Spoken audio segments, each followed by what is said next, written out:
Merry Christmas to all. To all at the garden. Wow. That was really, really, really fun. Um, we've had a lot of big time nationally televised games this year, it's felt like.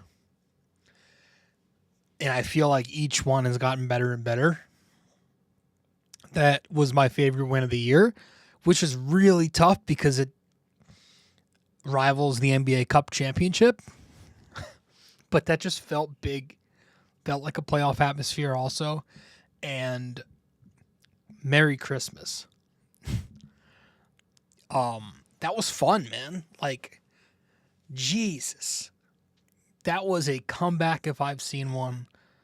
You know, all the criticism, you know, these last couple of years has been like, did the Knicks go a little too far in trying to load up on talent, but also at the same time removing some of that grit that they initially had when they first put together this new look culture? You know, what was the cat move a little more over the top? You know, did they go a little too far and remove that resiliency? Well, I think we're starting to see this year the Knicks still have that fight. When you got, you know, arguably the greatest coach of all time, or one of the, and Eric Spoelstra saying how much this team doesn't give up and they fight tooth and nail, you know, you may be doing something right. And so the Knicks went out there against the Cavs yesterday.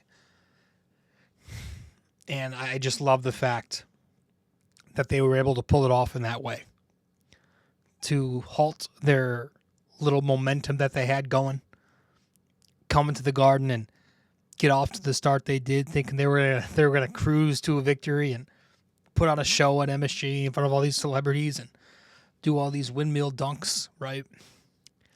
No.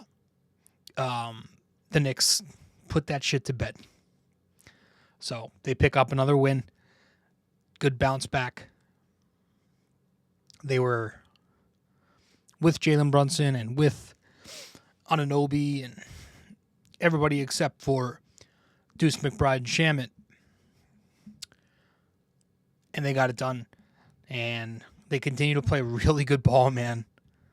They started the season 2-3. Remember that. They are since 19-6. It's a 760 win percentage. If you want to count the cup, they've won 20 out of 26. You know? Overall, they are now up to 21-9 on the year. It's the 2 seed for now. 3rd in offense, 4th in net rating. And they're doing all this with a brand new head coach. I said before the season, I thought it'd take a month or two. You know, I said that. I said I'm expecting them to be more of a second half team than a first half. Well, 21 plus 9 is 30. So we're 30 games into an 82-game year. So it's over a third of the way through. It's almost 40% of the way. And we haven't really hit that much of a skid, knock on wood.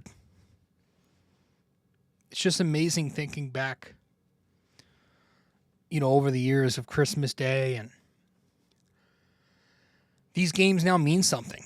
You know, I remember back in 2013 or maybe the 14 season, they were, the Knicks were playing on Christmas Day. They weren't a good team, and they were playing clips, these video clips on the telecast of like little kids and what they wanted for Christmas. And they asked one of the kids who was a Knicks fan, "What do you want for Christmas?" And he's like, "I want the Knicks to make the playoffs." You know? And that's like normal now. It's been the norm for this entire decade. And now it's, I want the Knicks to win the finals. It's crazy how much shit can change. So I just wanted to start this episode off by saying that. Just felt good.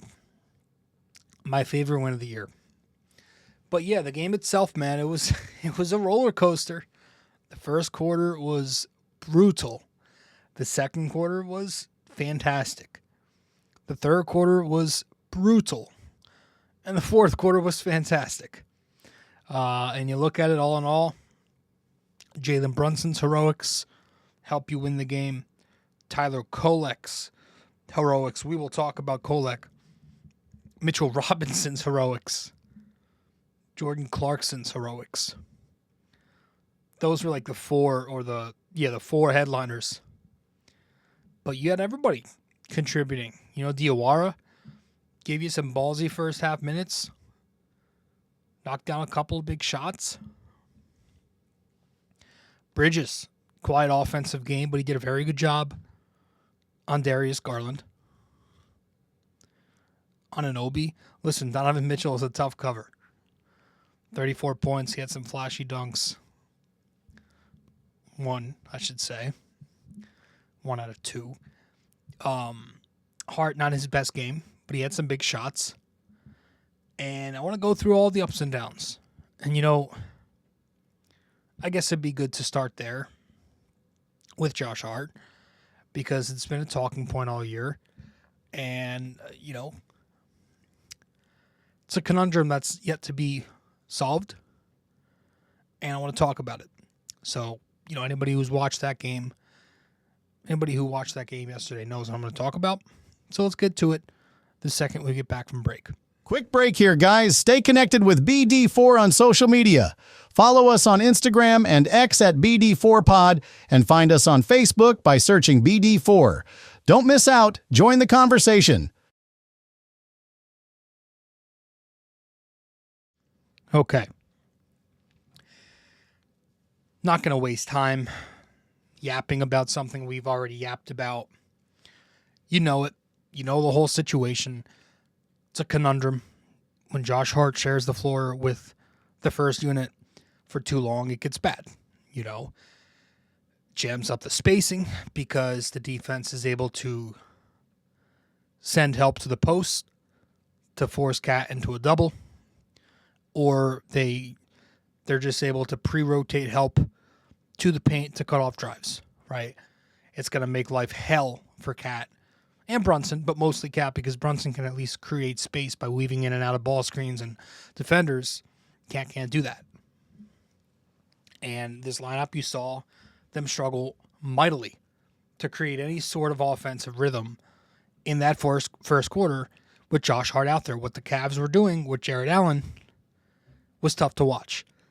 I think it was Towns' first attempt from the field. He misses on a drive to the basket. He's got a wing on him, but you see Jared Allen shadowing help in the back off of Josh Hart, who's on the weak corner. Should never have to deal with that. I think it was OG Anunoby's first miss. It's a contested mid-range that he's forced to take late in the clock because the driving lane that he was about to enter got closed off because Jared Allen was shadowing help off the strong corner where Josh Hart was standing.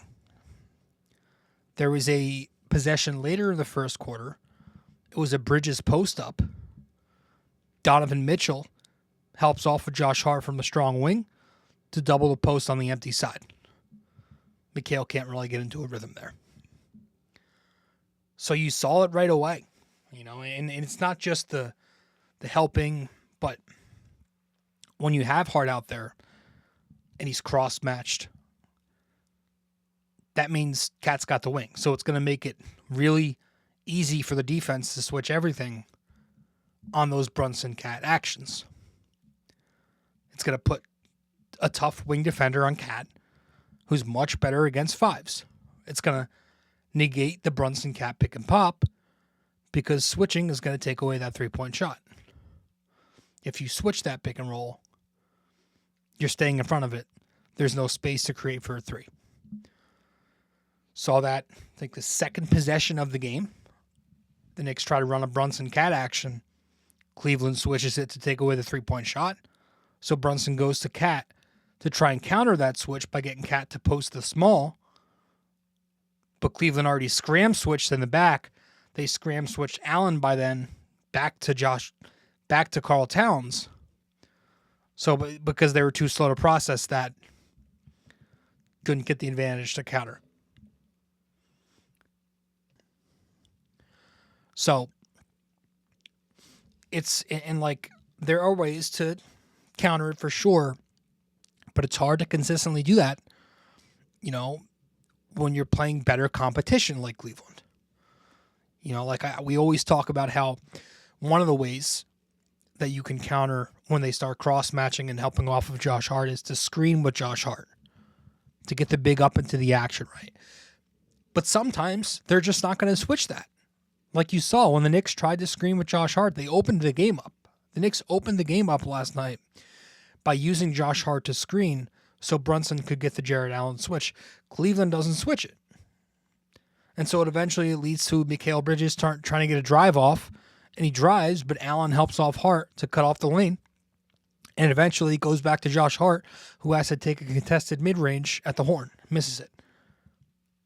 And this all happened constantly, over and over and over throughout the game when Josh Hart was on the floor. Cleveland, they're able to switch on the perimeter, scram switch in the back, double guys to take advantage of the lineups that Brown had on the floor. They're not going to switch any pick and roll with Hart. They're going to switch every pick and roll with Hart and Cat, or Brunson and Cat. It's just tough to really get into offensive rhythm. When you're settled into the half court and you have those lineups out there, it's tough. The Knicks should never be making their highest paid players' lives more difficult because of Josh Hart of all players. So you saw when the Knicks went to their 5-out and they went to their lineups that had more shooting out there, it worked. Because Cat dominates traditional centers in space. Because they're not as mobile. Because when he's out there in 5-out lineups, the defense is then forced to stay home on the perimeter because he's got shooters around him. So that spacing creates an open lane for Cat to go one-on-one with the big who can't contain him. You saw a number of drives he got off on Allen in just that same exact spacing. Mikal, OG, Clarkson, all on the perimeter. Cat's got an easy lane to take Allen off the dribble with, because he doesn't have to worry about a helper. So overall, I just think we need to continue to lean into spacing. Despite the metrics so far this season, which were not great metrics last year, I think like metrics without context don't mean much. I don't think Hart with that first unit so consistently is very smart nor sustainable.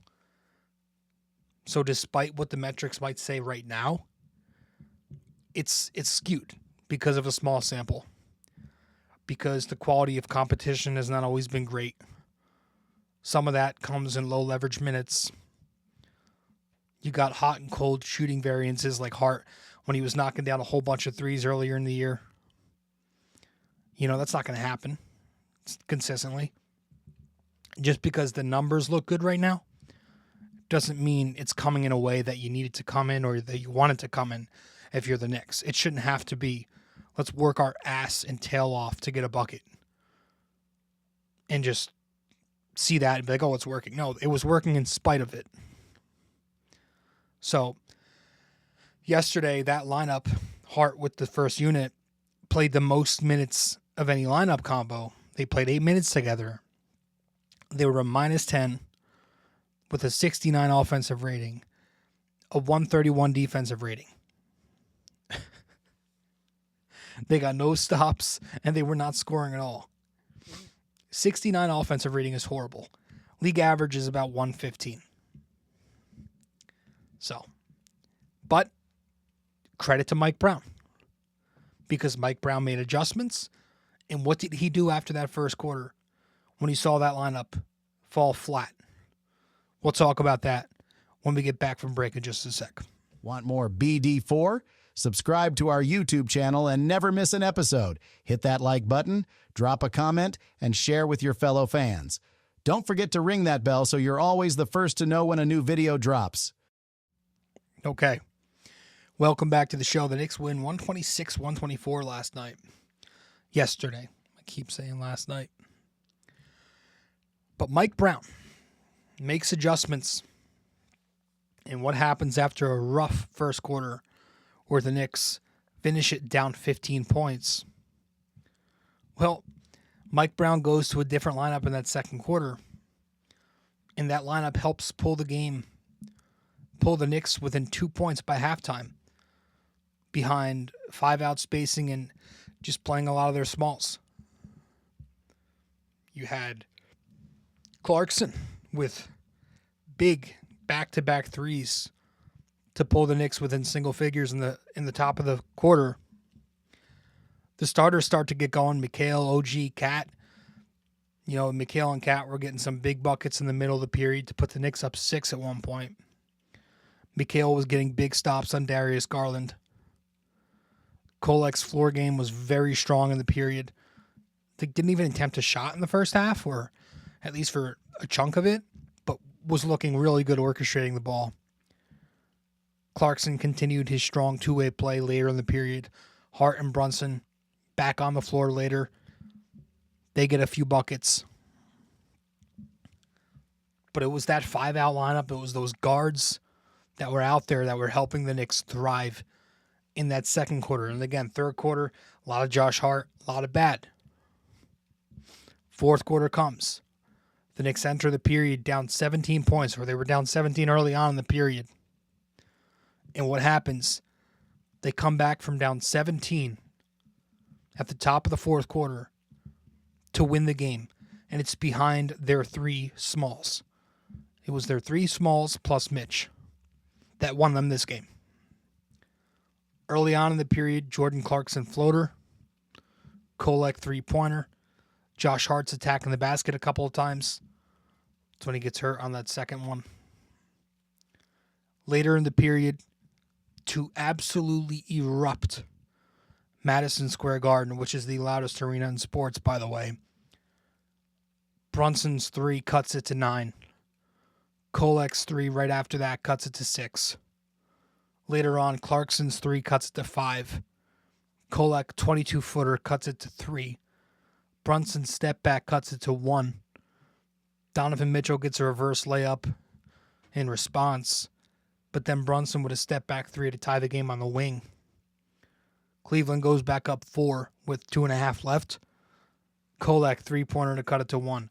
Kolek with a big swipe on Donovan Mitchell. Donovan Mitchell gets the steal, where the Cavs get the steal. It's a leak out to Mitchell on the open floor. Tries to put down a 2-footed dunk. Looked like a windmill attempt. Tries to be flashy. Doesn't get it off because Kolek doesn't give up on play. Gets all the way back to block the shot. Force it out of bounds off Mitchell. Well, I don't know if it was off Mitchell, but he forces it out of bounds with the swat. On the following possession, because even if Cleveland did get the ball back, they didn't score. Mikal, big time pull-up jumper in the mid, puts the Knicks up 1. That shot's going to get overshadowed. Darius Garland puts Cleveland back up 1 with a layup, but then Brunson responds with a big time 3 to put the Knicks up 2 points, and they were up for good after that. You know, Cat with the tip in to put the Knicks up 4, 30 seconds left. OG with the basket. You know, from there, the fat bitch sang her song, and the Knicks stole Christmas. So, it's as simple as that, man. You know, it's just needing to be more. Mike Brown has done a nice job of being more creative. You know, he's adopted more than Tibbs ever did. Putting focus on offense, and the defense is going to come off their offense. Because if your offense is working, you have a chance to set yourselves up on defense because you're avoiding the full court. The very second the Knicks smalls were put into the game, they go on that big run, both in the second and the fourth quarter. It's not a coincidence. Hart's off the floor in the second quarter. The Knicks make a run with multiple guards who are offensive threats. Hart gets hurt, leaves in that second half in the fourth quarter there. You got more Tyler Kolek minutes because of that. Clarkson's on the floor. The Knicks make an immediate run. Big threes. So, Josh Hart's great. We love Josh Hart. He does so many good things for this team. I just think his role needs to be reduced a little bit. And I think it's best for both sides if so. And again, you're seeing that with Mike Brown. But Tyler Kolek, how could you not give him the game ball? At least coming off the bench yesterday. Now has 7 game balls for the Knicks, all from the second unit. 16 points, 9 assists. A blocked shot. 5 for 9 shooting, 4 for 5 from 3. 2 of 2 at the foul line. Was a plus 24. 25 minutes played. Like we said, such a great floor game. Really good passer. Reads help very well. Can play the pick and roll. He's an advanced playmaker. Needing the extra ball handling, put him out there, and he's just becoming a staple. And now that the shot seems to be coming around, which is going to be the swing factor of his NBA career, because that forces how, it changes how the defenses are going to play the Knicks. If he could start knocking down that shot, yeah, it's a game changer. On the other side of the floor, I thought his defense was less effective in this one, especially in the first half. But he made up for it in the second half with the buckets that he was getting. And he has, I think it's safe to say that he's secured himself a rotation spot for the future. Even if we ever do get to a point where the Knicks are healthy this year, which, by the way the season's going, I don't think there's ever going to be a point where they're fully healthy. But I think he's got a rotation spot. It's going to be tough. But it's a combo for another day if we do have to have it.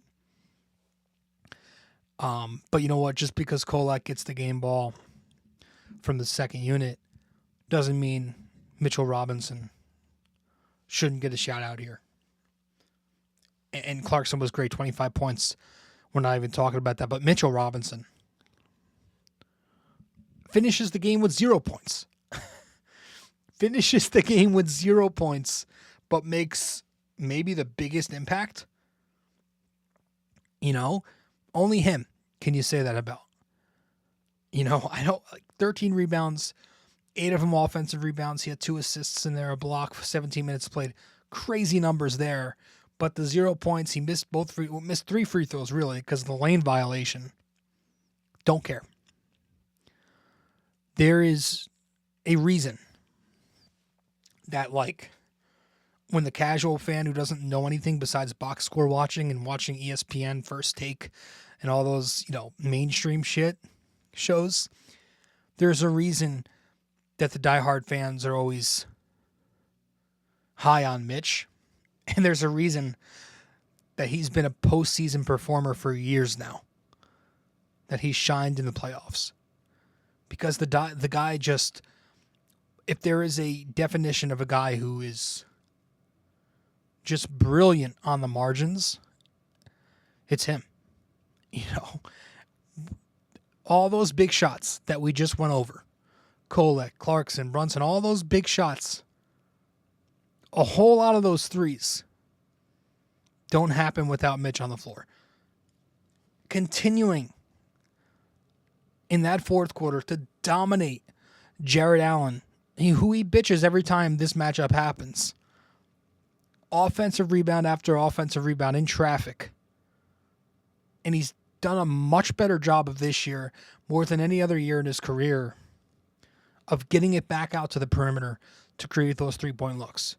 Offensive rebound leading to an assist or a swing or a hockey assist. Time and time again in this game. But in that fourth quarter, man, you saw it. You don't get that 3-point volume without Mitch. The Knicks won the second chance battle in the fourth quarter, 8-0. They won the glass 9-2. They won those minutes with Mitch on the floor in the fourth by 7 points. His offensive rebounding is amazing. And that itself, great. But it's the gravity, right? It's the vertical threat that forces defenses to come closer to him.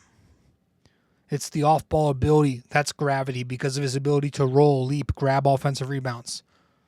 Forces defenses to face guard him with their backs to the basket. That's how good he is of a rebounder and a lob threat. So, fantastic job by Mitch. But Jalen Brunson, we're going to go to the first unit for a second here. Giving him the game ball from the first unit. 15 game balls now on the year for Jalen. 34 points. 6 for 12 from 3. 8 for 10 from the foul line. 39 minutes. Loved the fact that his 2-point shot wasn't on, the floater wasn't there, but loved the fact that he went 6 out of 12 from 3. You know, I liked seeing that first three-pointer come out of the Knicks' wheel spacing where they have one guy relocate and then the guy overfills the spot. In this instance, it was OG relocating weak side. Brunson slides over from the top of the key to the wing. Clarkson catch and shoot pass for a Brunson 3. Knocked down 6 of them. Hunting switches constantly. Donovan Mitchell is prey for him. But yeah, you know, it was an up and down game for him. Dean Wade is a tough wing to get buckets on, but the Knicks figured it out, and Brunson was huge in that fourth quarter because he always is. You know, and he's just, again, to just say that smalls can't play well together is crazy because Brunson and quickly clicked, and you're seeing Brunson and Kolek click. One of Kolek's fourth quarter three-pointers came because of the setup the Knicks were in, was where Brunson was on the ball, Kolek's one pass away, spacing out. Donovan Mitchell has to double Brunson in the gap because of Brunson's gravity as a scorer. That leaves Kolek open. Brunson makes that pass. Kolek knocks down a 3. Donovan's late to close. Very much reminded me of the Brunson-Dante DiVincenzo tandem when they were set up one pass away from each other. So, Brunson, as up and down as he was, of course he gets the game ball. Huge shot making in that fourth quarter. Great job by him. I guess to wrap this one up, I do want to talk about one thing that's also been a problem all year. And we'll do that the second we return from a break. Here on episode 951. Stay with us. Be back in a sec. Love BD4 but don't have the time to sit down and watch? Don't forget to subscribe on Apple Podcasts and Spotify so you never miss an episode. And if you're enjoying the show, leave us a 5-star rating and a quick review. It helps us grow and keeps the conversation going. Okay. So, yeah, this defense is interesting. There are games that make you talk yourself into, okay, they can become a good enough defense to do this thing. And then there are games where it's like, they got to make a move. And is that move going to be enough with what they are restricted? You know, it's gotten to a point where, like, you need OG to be healthy. You need Deuce to be healthy. And those guys both need to be playing a whole lot of minutes in the playoffs. And they need to be healthy for the playoffs. Is that a realistic thing to think of? To ask of? You know, because right now their defense is getting burnt apart at the seams. They are sending tons of gap help to cut off the drive, to eliminate those paint touch threes. But they're giving them up anyway. And it's understandable to want to send this much help when you lack a single competent point of attack threat, right? Because, like, nobody on this team right now is getting over the top of screens well. But it's understandable that they send so much help. But it's so tough to watch, and it's unsustainable. It's not a tenable formula. And it's exactly how the Knicks got beat by the Pacers last year. It was at the point of attack.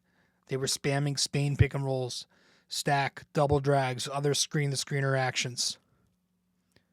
And last night, in the first quarter and in the third quarter, the Knicks were put in a blender off of every single pick and roll.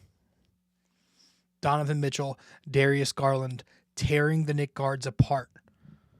And the Knicks backline helpers were not sharp enough to make up for that poor defense at the top of the pick and roll. So, I think it starts there. We've talked about it a lot here. Like, if you watch the Knicks, a lot of the time they're going to help off that weak corner on the pick and roll to tag the roll. And then once the guard comes off, that skip pass, that hook pass is going to be made, and they're beat. So you're watching a play take place at the top, and maybe Mikal Bridges is at the point of attack and he gets beat. Can't get over the screen in time. And the guard beats the guy at the basket. It's not Cat. It's not always Cat. A lot of the time it seems like it's Cat. If you're watching the Knicks, though, and you're whining every single night about Cat's defense, you're not really paying close attention. You're defaulting to lazy optics. Most of these breakdowns are starting way before that. They're starting up top at the POA, where the guards are getting wiped out by basic ball screens, and they're giving up straight line drives. It's going to force the big to rotate, contest, and eventually he's going to look like the issue. They're letting these guards get downhill out of pick and roll way too easily because nobody outside of Deuce McBride can fight through the top of a ball screen. And it's just a shame how it's Deuce and OG who are your two of your most brittle players. So you pray and hope that he's ready for this upcoming road trip starting tomorrow. The Knicks have the Atlanta Braves. Starting tomorrow, the Knicks have the Atlanta Hawks. Monday, they've got the Pelicans. Wednesday, on New Year's Eve, they got the Spurs. They're away in all three of those games. So hopefully, Deuce is back. There's going to be no Josh Hart, which will be interesting because it offers Mike Brown an opportunity here to lean into what he leaned into a little bit more in the Christmas Day win yesterday. So we'll see, but they need Deuce. They need him bad. And he was on a heater too offensively. Those threes were not missing. So he's been upgraded to questionable. Josh Hart is out. Probably going to be out for a minute. But hopefully this means Deuce is back. I just get a bad vibe with these injuries. I'm not going to lie. It's starting to feel like, remember the January Knicks of a couple years ago? We were like, well, if they get healthy, and they never were. I just don't want it to end that way, and I hate to end this on a bad note. So I'm gonna lean towards the optimism here and say that it's early in the regular season. We're not even at the halfway point yet. A lot of this can be precautious, but I don't know.